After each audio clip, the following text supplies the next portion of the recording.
4th January, 1884. Today was, alas, my earliest opportunity to visit Ms Maksymiuk's shop again.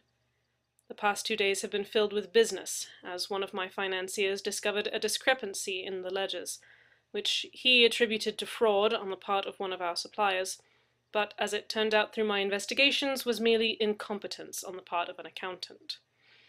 Thus 2 days were wasted, and it was only this morning that I was able to return to the antiquities shop.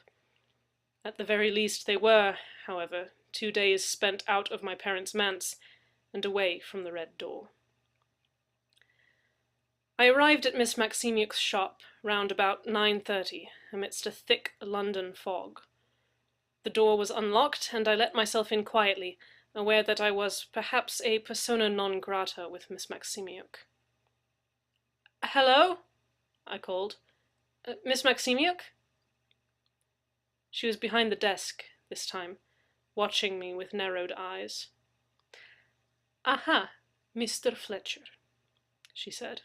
"I see you come crawl back here. The door, he has frightened you?" "Well, I took a deep breath. "Miss Maksymiuk, I came to apologize. My behavior on my last visit was, well, quite frankly, deplorable. I should have listened to your advice. I would be very grateful if you would agree to speak with me on the issue." She stared for a moment, then snorted and smiled. "Yes, I see you are very sorry, Mr. Fletcher, and also I see you are very afraid. Come then, into back room. We will talk."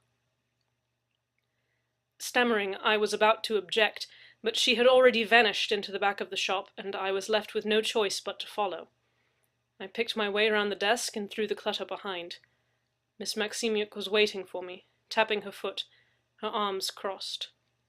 "All Englishmen are so slow. You do not even have excuse of bad weather to slow you." "Excuse me?" I floundered. "All you English all day crying, 'Oh, weather here is so bad, it is so cold, so rainy.' You come to Siberia in dead winter, and then you tell me what is bad weather." "I don't—" She waved a hand dismissively. "Oh, forget. Come, sit down. Red Door, he is not here now. We will talk in private." She moved to the back of the room and seated herself at a little table, then gestured to a second chair across from her own. "Sit, Mr. Fletcher." At a loss, I sat, my fingers crimping nervous circuits around the brim of my hat. "So," Miss Maksymiuk said, leaning her elbows on the table, "the Red Door, he visits you. Tell me everything." Though I stammered at first, eventually I managed to tell her the whole story, from my discovery of the door to its most recent appearances. Her bright blue eyes were fixed upon me the entire time, unwavering. I neglected to mention finding the key. "But it's all moot anyway," I concluded, "because, well, it just can't be real. It's probably some sort of hallucination brought on by lack of sleep." "You are not superstitious man, Mr. Fletcher?" "No," I admitted. "Not a bit." "I am not superstitious woman," she told me, "but I sleep like baby every night, and still I see Red Door in my shop. How I am same way crazy as you if your crazy comes from no sleep?" "I'm not crazy," I objected. "I'm perfectly sane." "Then how you will explain Red Door, if you are not crazy and superstition is not either?" It took me a moment to tease out the meaning of her sentence. "Look, I don't know," I said. "Why don't you tell me what you've seen of the door?" "I have told everything before," she replied, tossing her hair over her shoulder with an imperious flick of the head. "Sometimes he is here, sometimes not. He wants me to open him. I do not open him. I do not like Red Door. He gives feelings of— how do you say?" She rubbed her arm, imitating a chill. "Little bumps. Murashki." "Goose pimples?" I suggested.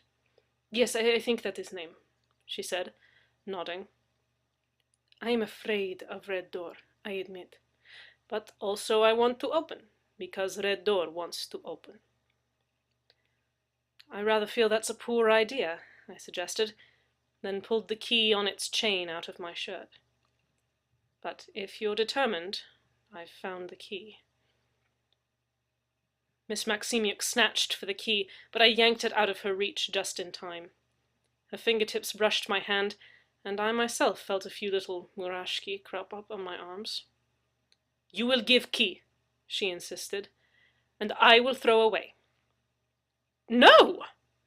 I cried, then calmer. No, you mustn't. We don't know if we might need it. Need? She scoffed. I do not need whatever is behind door. It can stay behind door. This is best. You will give key and I will throw away. I'm perfectly capable of throwing it away myself, I objected. No. If you are capable, why you have it still? Because I don't think it's necessary to throw it away. But you think it's necessary to open door? Yes. I stopped short, realizing what I'd said. I mean, no. No, not at all. As you said, whatever's behind that door can stay behind it. No reason to open it. None at all. Good, she said, and stuck out her hand, palm up. You will give key. Reluctantly, I passed the key to her. Her hand closed around it with incredible swiftness, and she jammed the key into an inside pocket of her dress. Now, what to do about Red Door? I think we burned him down. Not so fast! That's my house, my home. And what if burning down the door lets out whatever's inside? She shook her head adamantly. No, these things I know. Fire makes clean all things. We will burn down door. We will do no such thing. A piercing gaze transfixed me like a bug in amber. Then what? What, brilliant Englishman of science, we should do? I don't know, I admitted, but I'll think of something. Always you will think of something, she griped. While you are thinking, other side of door finds key. Then what? Think quickly, Mr. Fletcher. Very quickly. I stood, feeling myself dismissed. Very well, I said. Thank you for speaking with me on the matter. I suppose I shall see you again soon? She shrugged elegantly. Perhaps, perhaps not. Tell me, Mr. Fletcher, do you play the music? Music? No. Why? I do. And from other side of Red Door, sometimes I hear music play as well. She shrugged again. But no, Red Door is not portal to your house. No, I affirmed. Of course not. Good afternoon, Mr. Fletcher. Afternoon, I said, and took my leave. For the rest of the day, Ms Maksymiuk's words haunted me. What if the door could be opened from the other side? What sort of things might come crawling through it? I thought of the eye I had seen peering through the keyhole, and of the music Ms Maksymiuk claimed to have heard. It seems innocuous in writing, simply an eye and the sound of music, but it is much, much more than that. The sinister aura of the door and everything connected with it is impossible to convey in writing. Suffice it to say that I would never wish to encounter the thing to which that eye belonged, and I presume, from Ms Maksymiuk's tone when she spoke of it, that she felt similarly about ever meeting the mysterious player of the music. Then, of course, there was still Dr. Gint's tale of the madman who had come into his office. The words still rang in my ears, louder and clearer than ever before. Some horror lurking below the city. The words sent chills down my spine, and I began to consider, with extreme caution, the possibility that the man had not been mad. When I returned home this afternoon, the red door was there waiting for me, like a strange and sinister dog whose master had been away some time. It was in the front room, standing in the kitchen entryway. I froze upon seeing it, having forgotten, in my absence, the sheer uncanniness of the door's presence. "Hello," I whispered, my eyes fixed upon the door. "Did you miss me?" As soon as I had spoken, I regretted it. The door seemed to swell in its frame, the wood groaning as though from some great force. The keyhole seemed to be drawing air into it, seeping blackness across the house. My breath came short in my throat. I turned and fled from the house, abandoning my hat in my wild dash. I made it as far as the main road before I slowed and stopped, the chill which bit at my ears and face dragging me back to reality. Fortunately, I did not have to wait there long in indecision, for I could not bring myself to go back into the house, nor could I walk through the bitter winter cold far enough to reach the next nearest living beings. Since only a few minutes later, a hansom clattered up the drive. The door opened and Ms Maksymiuk leapt out, breathless, pale face flushed with cold or excitement. "Mr. Fletcher," she said. "Good, I have caught you not too late." "Too late?" I repeated, confused and off-kilter. "Yes, you must come quickly. Red Door, he is in my shop. He is angry because I tried to throw away key. I cannot stay in shop. You cannot stay in house. Where is your hat? You will catch cold."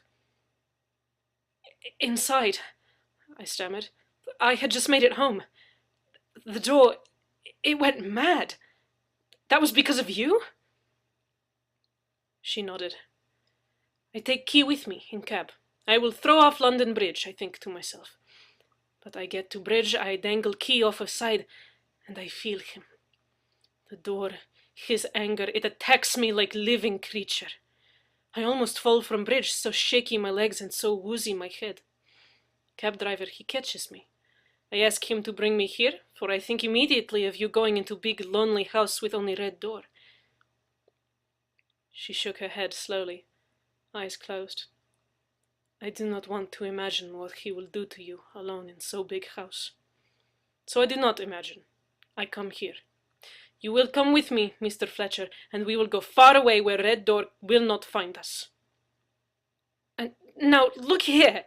I can't just go running off with a stranger. I've got a business to run, you know." Eloquently, she shrugged. "Go then. Run business with Red Door. He will eat you alive, and do not say I did not tell you." I thought of returning to the house and my stomach turned. "All right," I said, "but where will we go?" "You do not know anywhere that is safe in London?" I thought of Mr. Brewer. Certainly he would shelter me in my time of need. "Yes, I think so." "Good. Then in you go and tell cab driver where to drive cab." I did as she had bid me, and we set off for Mr. Brewer's, leaving my parents' empty manse and the red door behind. There is too much left to say of this adventure, and I am far too weary to write it all now. I shall pick up the narrative in the morning. God grant I make it that far.